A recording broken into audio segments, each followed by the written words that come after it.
Bismillahirrahmanirrahim. Assalamualaikum warahmatullahi wabarakatuh. Selamat pagi sahabat pecinta Tosana Nusantara. Bertemu lagi dengan Jakarta Kris. Kali ini saya akan membabar ya keris dari daerah Kulon. Ini yang pernah kita babar sebelumnya di video-video sebelumnya, yaitu keris Kebo Lajer ya, atau Mahisa Lajer ya. Lalu yang ini juga pernah di awal-awal video saya bahas, yaitu keris Sempono Pajajaran abad ke-12. Kita perhatikan foto ini, lihat ya, sangat mirip sekali. Jadi tangguhnya taguh sepuh sangat ya, Madya kuno istilahnya. Keris Pajajaran ini jangan lupa besinya tipis ya, rabahannya halus, pamornya merambut ya, besinya memang kesannya kering ya. Lalu tantingannya ringan dan kembang kacangnya kecil. Nah, gonjonya gonjo datar dan rata-rata biasanya ekornya nguceng mati ini gonjonya. Looknya hemat ya, diperhatikan. Nah, ini dia yang akan kita bahas keris berikutnya yang saya miliki. Keris berwarangka sandang walikat ini ya. Kayunya ini kayu sonokeling atau apa, saya kurang paham. Nah, lalu yang unik nih sandang walikat, tapi kita perhatikan hulunya ini kok hulu bergaya Sumatera nih ya, Palembang ya, disebutnya Jawa Demam. Ini ada stilasi orang seperti sedang bersedekap ya. Ada kisahnya juga terciptanya bentuk ukiran Jawa Demam ini ya, silahkan dibaca, sangat menarik bentuknya. Ada yang juga mengatakan seperti stilasi burung atau manuk memanukan. Nah, baik, mari kita buka kerisnya. Jangan lupa dengan didorong dengan jempol ya caranya, dan yang diangkat adalah warangkanya. Ini dia kerisnya, tapi sebelumnya kita bahas, kita melihat dulu peta seperti ini ya. Jadi pada abad 11 hingga ke-13 ini kita harus paham, di Jawa ini bagian timur diawali dengan kerajaan Medang Kamulan ya. Sebelumnya memang ada kerajaan Kalingga, bagi dua, Kalingga Utara dan Kalingga Selatan. Lalu kerajaan Medang ini dilanjutkan dengan kerajaan Kahuripan yang berubah menjadi kerajaan Kediri dan Jenggala ya. Nanti sangat menarik mengenai kisah kerajaan di wilayah timur ini. Sedangkan di wilayah barat tetap wilayahnya adalah wilayah kerajaan Sunda dan Galuh ya. Abad ke-12 ini di wilayah timur itu adalah masa keemasannya kerajaan Kediri atau Panjalu ya, yang berhasil mengalahkan Jenggala saudaranya. Nah, Prabu yang berkuasa yang kita kenal itu adalah ketika masa Prabu Jayabaya ya, yang kita tahu ada Serat Jayabaya. Ini masa keemasan di wilayah timur. Sedangkan di barat atau di kerajaan Sunda dan Galuh yang berkuasa adalah Prabu Darmakusuma, yang dilanjutkan oleh Prabu Darmasiksa atau Sang Hyang Wisnu karena kearifan dan kebijaksanaannya ya. Nanti kita kenal bahwa Prabu Darmasiksa ini juga melahirkan amanat Galunggung ya, atau disebutnya amanat-amanat yang untuk para keturunan-keturunannya. Nah, Prabu Darmasiksa ini di kerajaan Sunda Galuh berkuasa berpindah-pindah ya tempat ibu kotanya.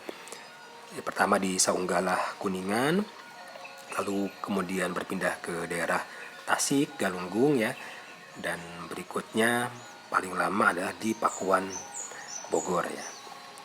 Nah, ketika masa Prabu Darmasiksa ini merupakan critical point ya, karena cikal bakalnya hubungan antara wilayah barat dan timur lebih jelas lagi, sangat lebih bisa kita lakukan konektivitasnya ya antara kerajaan di barat dan di timur.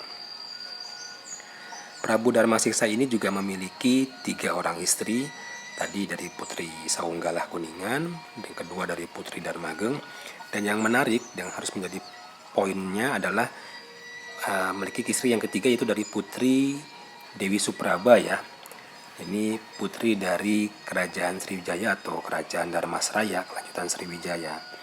Nah, dari Putri Dewi Supraba ini, yang dari Dharmasraya Palembang ini, melahirkan putra mahkota yang bernama Rahyang Jayagiri atau Rahyang Jayadharma ya. Nah, putra mahkota inilah yang nantinya menikah dengan seorang putri dari Singosari atau Tumapel. Jadi Rahyang Jayadharma atau Rahyang Jayagiri ini kemudian menikah dengan Dyah Lembutal yang kita kenal atau sering juga dikenal dengan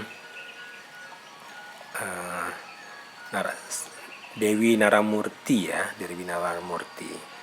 Nah, dari pernikahan antara Rahyang Jayadharma putra mahkota Sunda Galuh ini dengan Dyah Lembutal melahirkan seseorang sosok yang sangat luar biasa, seorang pendiri kerajaan Majapahit ya, yaitu Raden Wijaya atau Rakyat Wijaya. Oke, jika lihat peta ini di awal abad 13 ya, masa berdirinya kerajaan Singasari, berarti berakhirnya Kediri.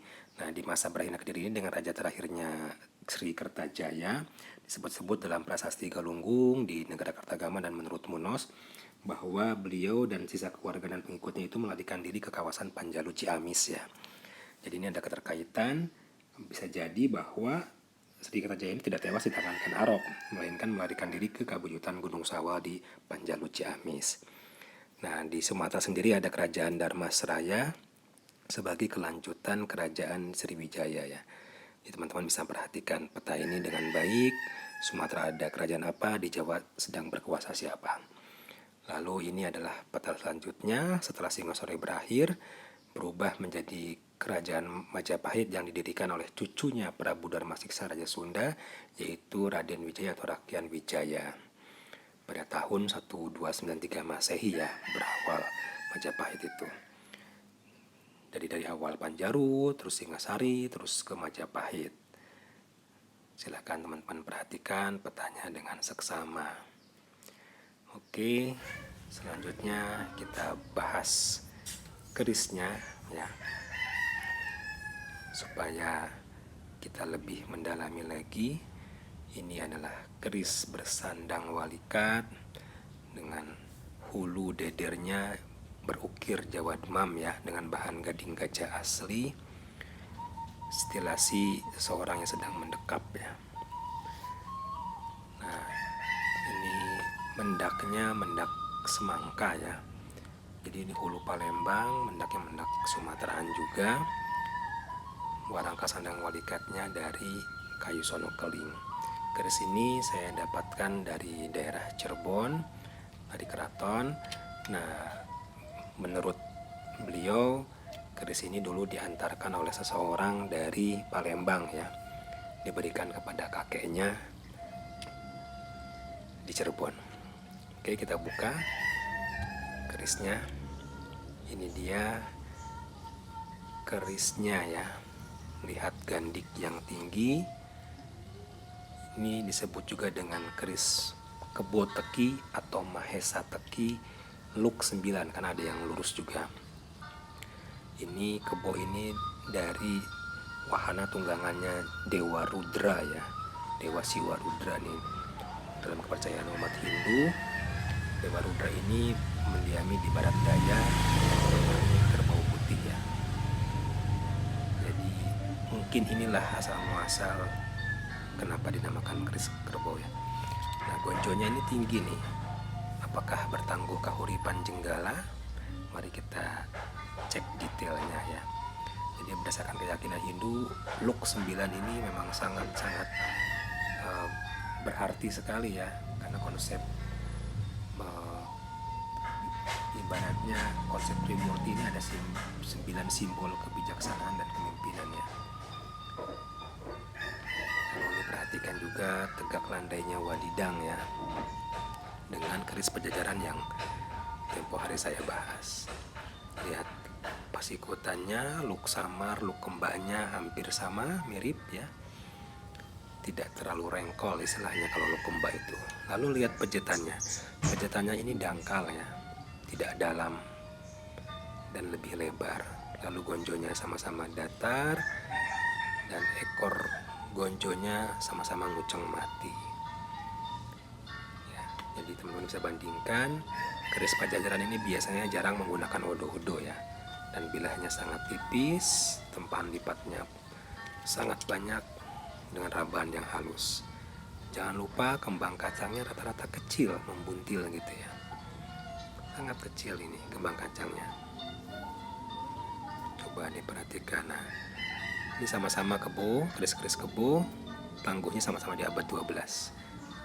Lalu perhatikan foto ini untuk membedakan tinggi gonjo, lalu untuk tinggi gandik, belakang wadidangnya seperti apa.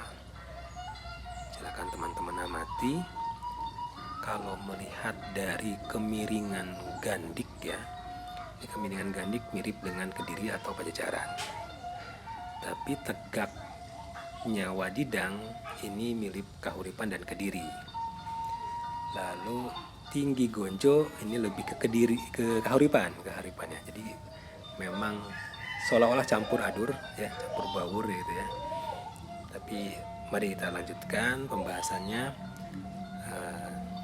Kepala gonjo sedikit membulat, tidak terlalu runcing, dan ekornya buntut mimi atau uceng mati ya. Seperti itu teman-teman. Lalu kita lihat lagi lebih luas ya. Menurut Taman Mini Museum Pusaka di Tangguhnya Pajajaran abad 12 ya, keris kebo teki luk 9. Jadi mungkin dasarnya dari tadi yang kita bahas ya, pasikutan kering dan segala macam. Lalu ini akan kita bahas selanjutnya adalah yang berwarna kasandang walikat juga dari kayu mangga hutan ya, tapi ada yang bilang juga kayu akasia, dengan dedernya ini cerebonan ukir kayu ya. Di Tangguh Taman Mini, tangguhnya Majapahit di abad ke-13. Mari kita lihat bilahnya seperti apa ya. Sangat menarik ini, dedernya lawas sekali. Warangkanya juga sandang walikat, cocok untuk dibawa kemana-mana ini, simpel ya. Mari kita buka teman-teman semua. Oke, ini terlihat gonjonya tinggi juga ya, sama ya. Gonjonya tinggi nih teman-teman. Kerisnya tidak terlalu panjang, kalau Majapahit memang sekitar 35 atau 36 cm ya. Kadang-kadang di bawahnya. Lihat pejetannya, hanya ada sepejetan ya ricikannya, berarti ini kerisnya keris brojol teman-teman. Nah, ini keris brojol bertangguh Majapahit abad 13. Kita lihat sepertinya materialnya ini material dari Malela ya. Ini belum kita minyakin, jadi belum terlihat. Nah, kita bandingkan dengan keris Pajajaran yang sebelumnya. Bedakan tinggi gonjonya teman-teman. Meskipun lebih kecil ukurannya, tapi tinggi gonjonya ini lebih tinggi daripada keris Pajajaran yang lebih panjang dan lebih lebar ya. Jadi makna gonjo ini harus kita cek lebih dalam lagi, bahwa kenapa nih empu membuat gonjo ini tinggi gitu ya. Apakah hanya egonya sang empu atau ada makna lainnya? Silakan diperhatikan brojol estimasi Tangguh Majapahit ya, dengan gonjo tinggi. Jadi tidak selamanya gonjo tinggi itu adalah buatan Jenggala atau Kahuripan ya. Kita lihat lagi ricikan-ricikan, jenis besinya, pasikutannya. Silakan teman-teman amati. Besinya lebih hitam ya dibandingkan yang ini, dan ini bilahnya ngelimpah ya, tidak tipis, agak tebal. Oke, seperti itu. settingannya masih cukup mantap ya. Mungkin ini awal-awal dari awal-awal Majapahit nih ya. Awal-awal peralihan nih. Coba kita bandingkan dengan yang keris Pajajaran yang Kebotoki. Gonjonya tidak jauh berbeda ya, sama-sama gonjo tinggi, cuman besinya berbeda, tebal tipis bilahnya berbeda. Kita bandingkan dengan yang Kebo Lajer ya. Lihat tebal tipisnya bilah dan tinggi gonjonya. Ukuran sama tapi tinggi gonjonya yang berbeda. Lebih tinggi yang Majapahit ya. Jadi Majapahit juga tidak semuanya sama ya, karena Majapahit ada beberapa raja yang memimpinnya. Oke, ini kondisi ketika pagi-pagi nih, ada matahari. Ini ayam tetangga mengkokok terus ya. Ini sudah diminyakin, jadi teman-teman bisa melihat seloroknya ya, lebih jelas lagi. Perhatikan yang keris Pajajaran ini yang dua, antara keris Sempono dengan keris Kebotoki yang kita bahas. Perhatikan selorok bajanya ya, besinya kehijauan ya, warna hitamnya itu pucat kehijauan kalau yang Pajajaran ya. Ada yang bilang juga ini besi-besi Segaluh seperti ini, karena Sunda dan Galuh bersatu ketika di abad 12-13 itu ya. Perhatikan lenggah pamornya juga sangat-sangat pandes ya di dalam, dan rabaannya halus. Silakan diperhatikan teman-teman, bilahnya tipis tanpa odo-odo, pasikutannya kembang ya. Looknya samar istilahnya, hemat. Monggo diteliti lagi agar teman-teman bisa nanti memiliki juga yang seperti ini. Kalau menemukan, inilah keris bertangguh Pajajaran. Oke, lalu selanjutnya kita lihat lagi jika dibandingkan dengan yang Kebo Lajer ya. Sama, kerisnya, besinya hitam pucat kehijauan ya. Kalau minyaknya ini berkesannya kering ya. Lalu yang Kebo Lajer disandingkan dengan yang keris Brojol Majapahit. Lihat tinggi gonjonya. Seloroknya sudah terlihat juga ya yang keris Brojol Majapahit.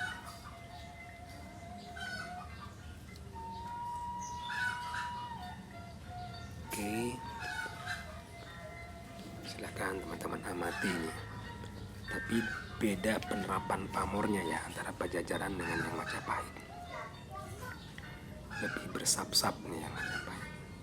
Kalau yang Pajajaran yang pandes banget, tapi Majapahit pun ada yang memang penerapan pamornya sangat lumer pandes, tergantung siapa empu yang membuatnya.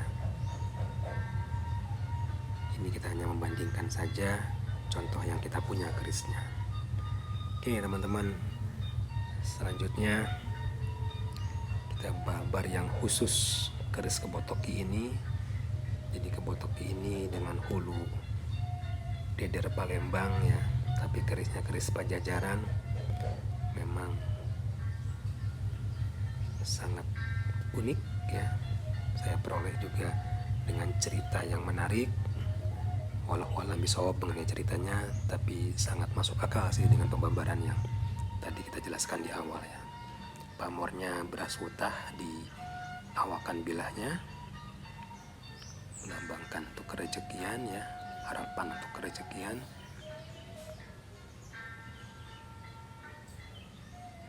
Akan diamati teman-teman. Inilah pamor hospita ya. Selorok bajanya. Inilah selorok bajanya keris-keris Pajajarannya abad 12 tangguh Madia kuno teman-teman.